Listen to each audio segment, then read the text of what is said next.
প্রধান উপদেষ্টা স্যারের সাথে এখানে একত্রিত হওয়ার মতো তৌফিক আদায় করেছেন।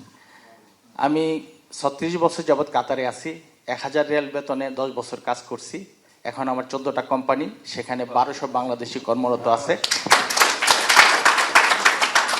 দোহার সবচেয়ে বড় লিমুজিন কোম্পানিটা আমার, পিকুইক গ্রুপ, পিকুইক লিমুজিন।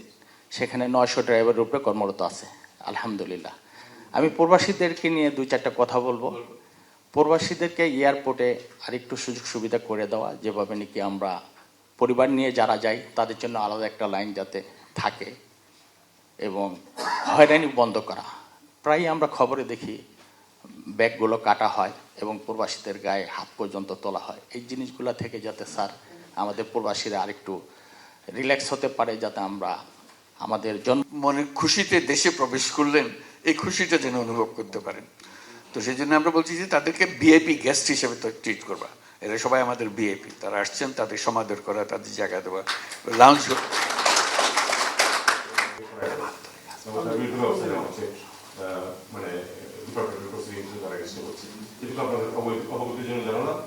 আর ইমিগ্রেশন কিন্তু আপনাদের আলাদা লাইন আছে, এবং আমি দেখেছি মোটামুটি, কিন্তু আমি কয়েকদিন আগেও তো সাধারণ অনুষ্ঠান, আমি কিন্তু ভিআইপি ব্যবহার করতাম না, আমি কিন্তু সাধারণ লাইন দিয়ে যেতাম, 5-7 মিনিটের বেশি লাগতো পার, মানে ওই ইয়েটা পার করতে।